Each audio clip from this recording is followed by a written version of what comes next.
Welcome back to the Two Blues podcast and to another international break recap where we are going to be looking at the Chelsea players on duty this international break. Yet another international break. So this is how we're going to plough our way through it. Only 1 week left. We are halfway through and we are just 7 days away from a return to Premier League football. Chelsea against Burnley. But we're not here to talk about that. We're here to talk about predominantly England. There's a little bit of South America sprinkled in there, but we are going to talk about a lot of the youngsters that are having very, very fruitful trips away in Dubai, across Europe, across the world. The under-21s, great performance against Republic of Ireland last night. The U17 World Cup is underway in Dubai, and we are going to try and wrap this one before 12:30 because the under-17 are playing against South Korea. Chizzy Ezenwata is starting after his hat-trick against Haiti earlier. So we're going to hopefully get off before that and make sure to watch the Chelsea youngsters. England under-19s have just finished a rout of Latvia under-19s, 7-0, with Jesse Derry grabbing a hat-trick. I told you guys, listen to me. This is why you watch this channel, for tidbits like that. We told you Jesse Derry looks like a serious player when we signed him from Crystal Palace in the summer. We've been doing our youth watch-alongs, doing our youth match reports, and he has been one of these standout players in that under-21 group. And he showed it again today on the international stage. But it's not just them two, and we are going to go through a whole host of players. So before we get into it, make sure to like and subscribe to the channel. We are going to be bringing you a loan watch tomorrow, just something else to supplement the international break. We're going to take a look back at October and the start of November, see what the Chelsea players on loan across the globe, how they're getting on, how they're performing. A couple of really standout, really good loan spells, particularly one for Mike Penders in League One. But that's for another video. Today, we are talking internationals. And since we already referenced it, we'll get straight into that under-21s win against Republic of Ireland last night, in which Tyreek George not only scored, grabbing his second goal in 3 games since his first call up to the under-21s, but he also grabbed man of the match. 90 minutes for him, 90 minutes for Josh Achimpong, and an hour of football for Jamie Gittens. And that relationship continues to develop. George and Gittens. I think Gittens won a penalty in the first half, or George won a penalty in the first half, which Muvama failed to convert. But the two of them in open play, I mean, they look like they are on exactly the same wavelength. Looks like it's a real relationship that needs to be nurtured within Chelsea, not just in the England camp. But I've said before, Gittens is a player that should be pushing. I know there are a lot of talented players competing for similar positions in the England setup, but a player of Gittens' caliber should be pushing for that England call-up. It surprises me that he hasn't got that call-up, to be completely honest. But he is, doing wonders for the development of players like Tyreek George in that under-21 squad. It's an incredibly, incredibly talented youth setup. You look at these England teams, all the way from under-21 to the under-17s. You look at the quality of some of these players on show, and you do wonder why England don't win more, and we haven't won more in recent years. I mean, I know we tend to dominate youth tournaments, but in the last couple of seasons, in the last couple of years, or tournaments, should I say, there's been a little less certainty. England have made it less further into the group stage. I think we failed to qualify for one of the World Cups. I can't remember at what age group it was. Maybe it was under 18, under 19. But recently, we crashed out of one of the qualifying stages. It was a big surprise to a lot of people. So it's very good to see that there are still England setups and England teams thriving. I think, if I'm not mistaken, it was another clean sheet for Josh Achimpong, and I think they've gone the whole campaign without conceding a goal. They are yet to concede a goal during the qualifying campaign, which is absolutely fantastic to see. Josh Achimpong, anyone who knows me knows how highly I rate this kid. This is an absolute dynamo of a player, a dynamo of a centre-back. This is someone that we need to not just keep hold of, we need to make sure that we nurture, we manage him correctly. Normally I'm a sucker for a loan move to a championship or a Premier League side just to get someone ready for the physicality and the intensity of a first team call-up. But Josh Achimpong seems to have that in abundance. He seems to have it in the locker. Him at the heart of that centre-back, him at the heart of that defence for the England under-21s. fantastic experience for him on an international stage. The call-ups that he's got, the minutes in the Prem that he's got this season under Enzo Maresca will do him wonders. But to be carrying those performances over into international duty for England as well. You look at the centre-backs that England have got in Ezri Konsa, Dan Burn. No disrespect to these guys because they are top centre-backs, but I mean, Josh Achimpong isn't far off a call-up either. It's got to a point where you look at the talent on display in the under-21s and you're thinking, I mean, could Thomas Tuchel take 2 or 3 of them maybe to the World Cup? I know we're sitting here talking about there have got to be players that are going to make the cut, that aren't going to make the cut. Certain players like Eberici Eze putting in great performances. Is he going to be in the plans when Cole Palmer gets back in? If Morgan Rogers continues, if Phil Foden continues to improve, are these players going to get their chance? But I mean, look, in the centre-back position, there's always a couple of injuries. There's always a couple of contingencies in and around the World Cup, kind of the months leading up to it. So I wouldn't be surprised if Josh Achimpong continues to put in performances of this level for England under-21s and also for Chelsea in the Premier League, because let's be honest, as much as we'd love to trust and have faith in players like Badiashile, Wes Fofana to do the job while Cole Will's out, availability is the best ability, and Josh Achimpong has been a stalwart throughout. So I fully expect him to at least be in the conversation at the latter stages of the season if he does keep these performances up. But just running through, and there were kind of 4 players that I wanted to highlight in the England youth setup. Yes, there are far more England or Chelsea youth players, should I say, in the England setup, but these 4 are 4 that have really stood out over the last week with their performances. As I mentioned at the top of the video, Jesse Derry. Hat-trick today, makes it 9 goals in 10 games for club and country. He scored in the game against Reading just before the international break. I was away there, so unfortunately didn't get to do any coverage of that. But 2 more goals for Shin Mayuka, 2 more goals for him again against Lithuania under-19s in Euro qualification this week. So he has taken his toll way past 20 goals. I think when I did his stat, it was like 17 goals in 15 games. Well, he scored 4 in the last week, so he's already on 21 goals, and I may even be missing a couple. Shin Mayuka, nothing more needs to be said about this guy. Absolute demon, absolute bagsman. And speaking of that, Chizzy Ezenwata getting his chance for the England under-17s in the World Cup. Fingers crossed we're going to see him back today. He does start up top again today, and him and I can't remember his first name, but it's one of the Heskey boys. And we discussed this when Chelsea under-21s played, or it might have been under-18s, played Man City about a month ago, and we watched it, and the Heskey boys were absolutely fantastic. One of them, I think it was Reagan Heskey, might have been Jaden, but Reagan Heskey, really, really good off that left side, and I think he's been bagging in the last couple of games, 2 Man of the Match awards. But it's Chizzy Ezenwata that I'm really excited to see more of. Obviously, there's quite a few strikers in the Chelsea youth setup that, haven't really got the time of day. You've got players like Shin Mayuka who are undoubtedly ahead of him in the pecking order.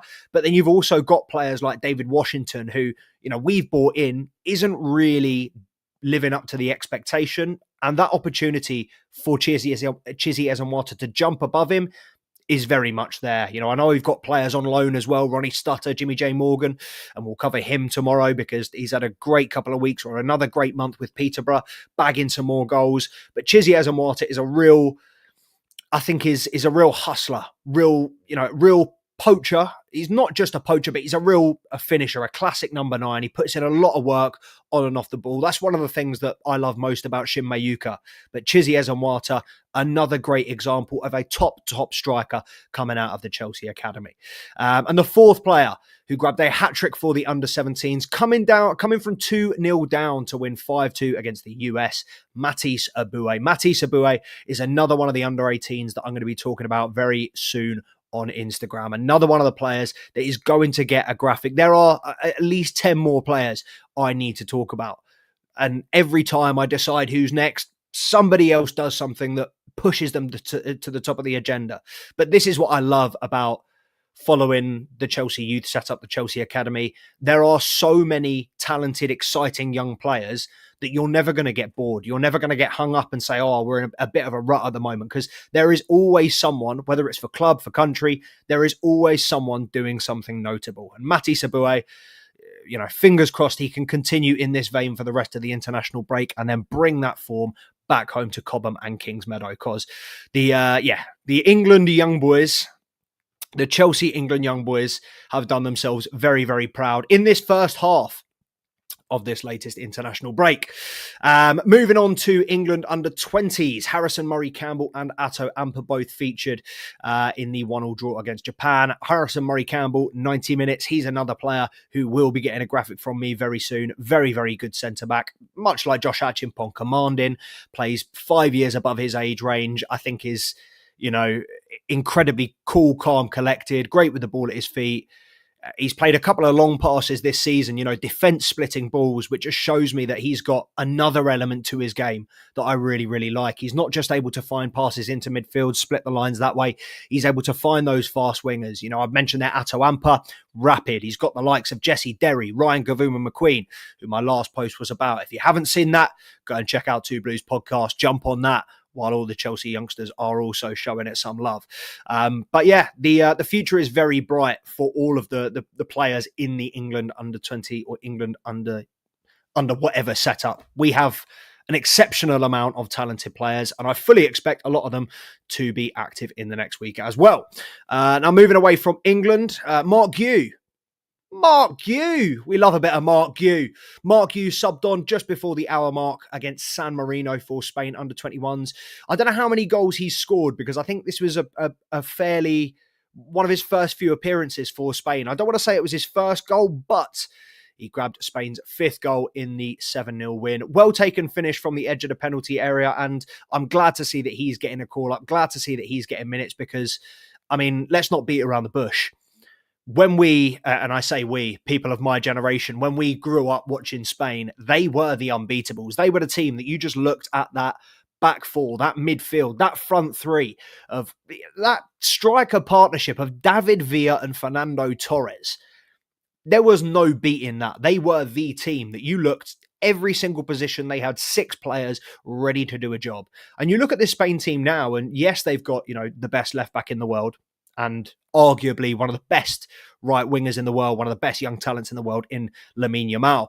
They haven't got that same caliber of player across the board that they did have in 2010, 2012, 2014. And I think Mark Yu's got a real opportunity. I think he's by no means the best Spanish striker on the planet. There are quite a few that, you would have in your pecking order ahead of him, particularly when you're looking at a tournament like the World Cup. But look, he's got 8 months or so to stake his claim to start scoring for the under-21s. If he gets a consistent run of goals, consistent run of games, who's to say that he couldn't go to the World Cup as a backup striker for Spain? And Mark Yu, again, another player who Chelsea fans love because of his tenacity, his work rate, his commitment on and off the ball. He's a player that bleeds for the badge, that will, not leave anything out on that pitch. So fantastic to see him getting minutes, and even better to see him scoring. And moving on now to the senior team. So we'll start again at England. And obviously, Reece James. Reece James, the only Chelsea player in action. I think Trevor Chalobah was an unused substitute in that Serbia game. But Reece James, how many times have we seen him complete 90 minutes for England since the World Cup? I think that was his second 90 minutes this year. I think he's played more games this year under Thomas Tuchel than in the last 5 combined.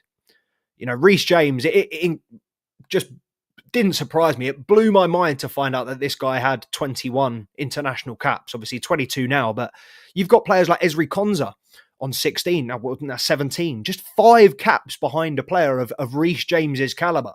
And you've got players like Marcus Rashford on 60, 67, Phil Foden on 40 plus caps. It makes me think that this England team, I know we've been so close so many times, but how much closer would we have been if we had had a fully fit Reece James? Because you look at the way that he links up with Bukayo Saka, and look, Bukayo Saka is not my favourite player. I don't really think he's England's best winger. But you know what?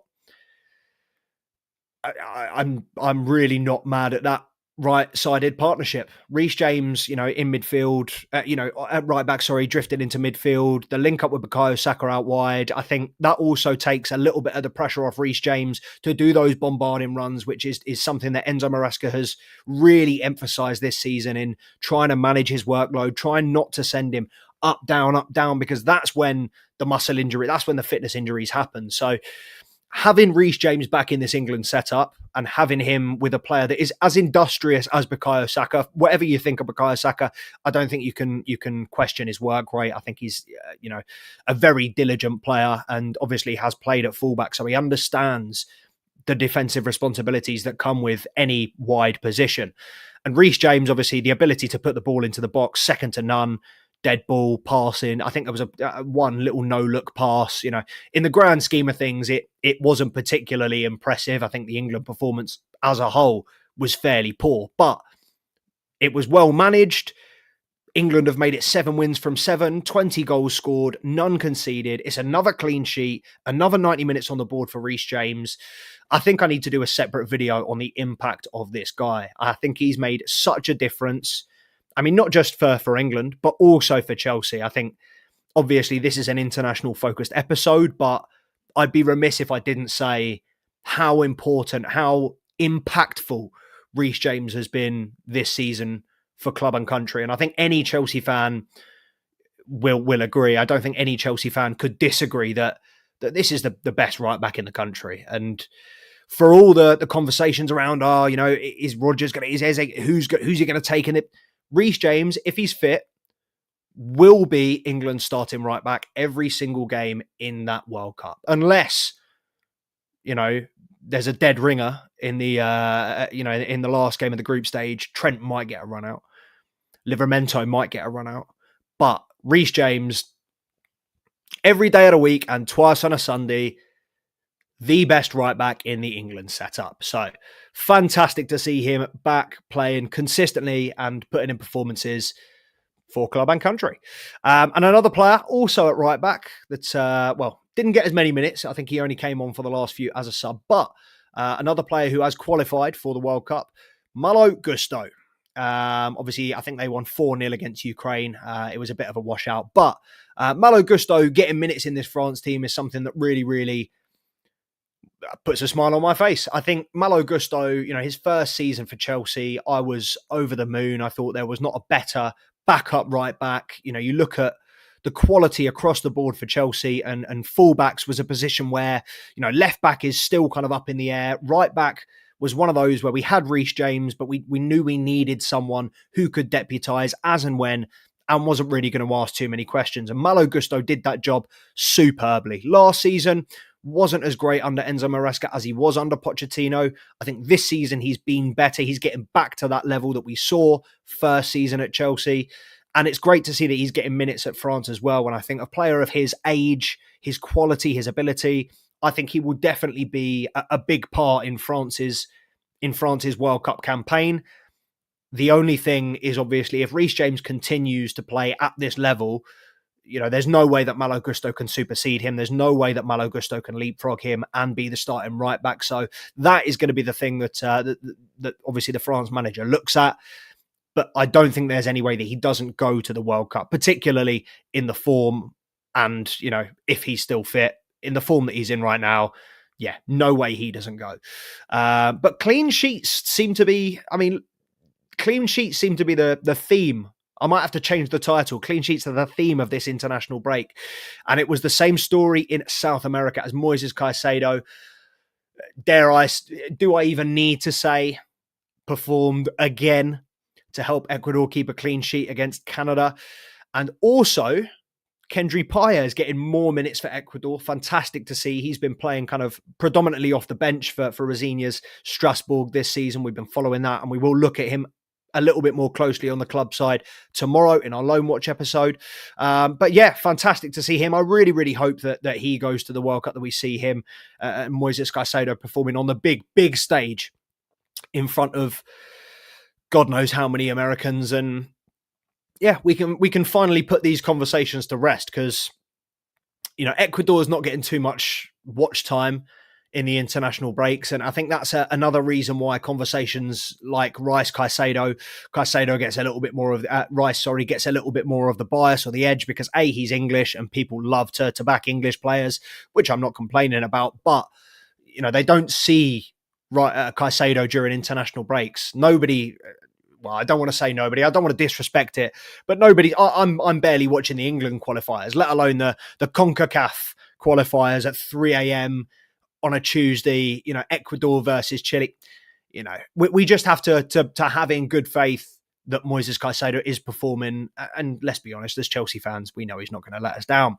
But moving on to Jamaica, and Jamaica, obviously Ecuador already secured a spot at the World Cup, but Jamaica, very, very close. I think this would be if they qualify, it would be their second World Cup qualification in the country's history, and the first since 1998.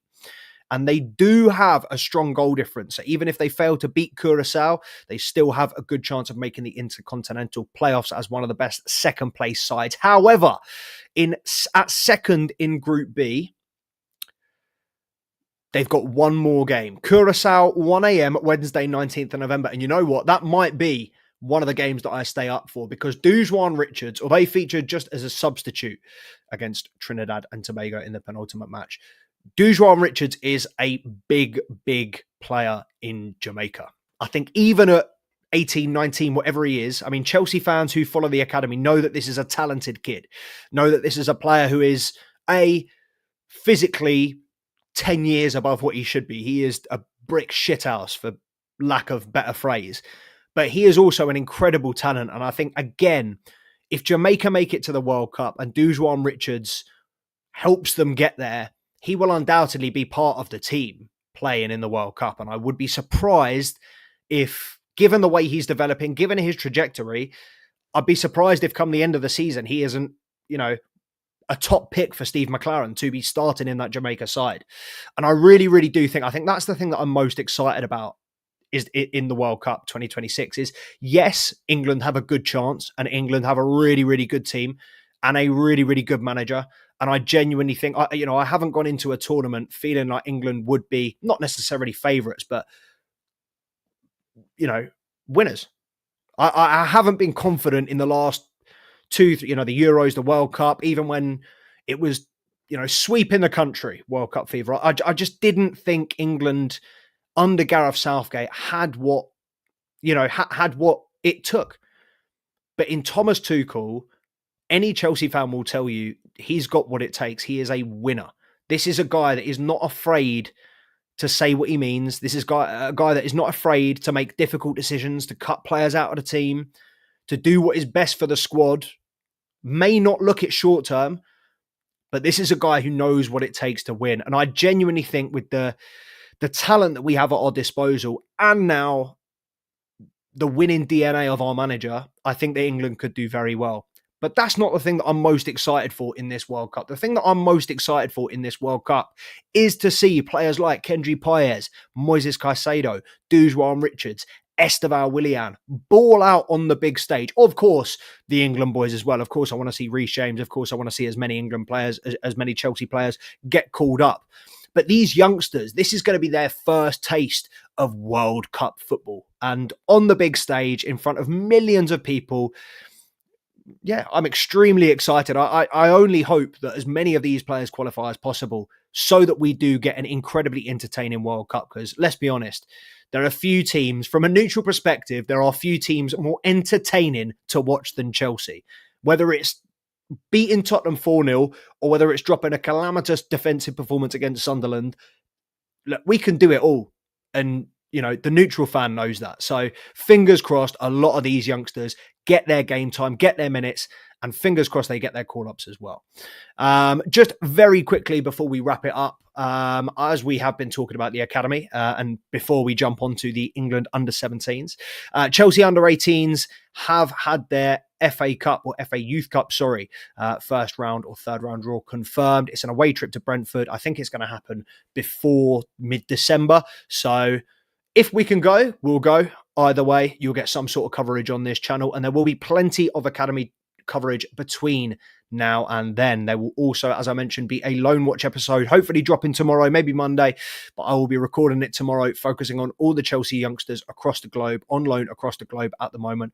And last but by no means least, condolences to Oscar Mbawaba, and I hope that he gets better soon. Obviously, ex-Chelsea player, Chelsea legend, for those 2 goals that he scored against Juventus. He could have only been here a few seasons, but I'll never forget that turn and finish against Juventus, the outside of the boot goal against QPR. Seems like he's having some medical issues over in Brazil. You know, he's collected generational wealth in China. I think as upsetting, as disappointing as it would be to see him retire, I think he's done himself, his family proud. And yeah, I can just hope for a speedy recovery for him. But yeah, I think that just about wraps it up for me and for the first week of the international break. I've seen a comment come in, so I will answer. Isolated Network, appreciate you joining, my bro. Just found your channel. Appreciate you joining. Make sure to subscribe, my guy. We do plenty of academy content. And, well, if you want to hear about Kendry Paez, tomorrow's your day. Loan Watch. We do a monthly, used to be weekly. Now it's a monthly Loan Watch series, taking a close look at the Chelsea youngsters on loan across the globe. But what do you think about Kendry Paez? I really see him almost like an Estevao level player, but more a player that plays central or more attacking number 8.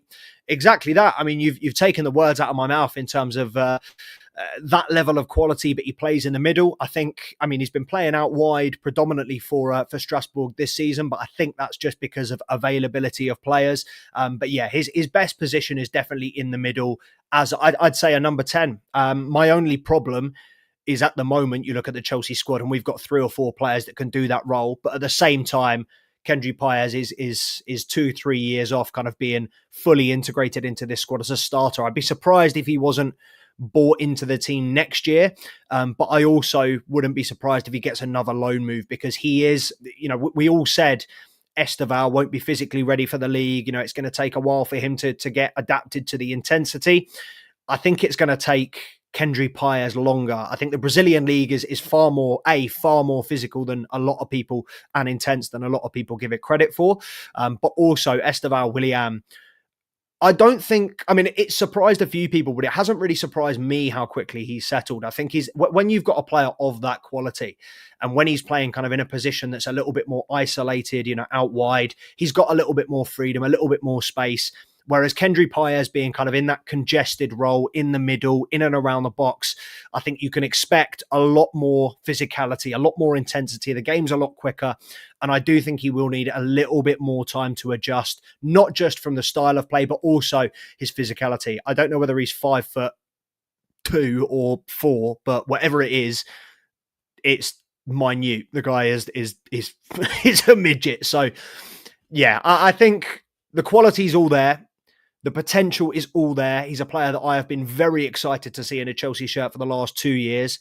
But I do think he's one that we will have to be a little bit more patient with. That being said, every time I've seen him for Strasbourg this year, and I know League One, again, a league that gets brushed under the carpet a lot, but I think is a lot more physical than people give it credit for. Strasbourg fans love to watch him. When he comes on, everybody looks to give him the ball. And that's a big thing as well for a youngster. You know, when you're coming on into a new team like Strasbourg, a lot of pressure on your shoulders, a lot of hype around your name. You know, you don't want to go in there and people see right through that. You know, in training, if people knock your ball and go, like, this kid is not all that. You know, that's very obvious to see because he comes onto the pitch. People don't want to give him the ball. He doesn't really get involved. It's completely the opposite of that. When he comes on as a sub, people want to give him everyone is looking for Kendry Paez. Everyone is looking for him to make things happen. He can take set pieces. He can, you know, link things together in and around the box.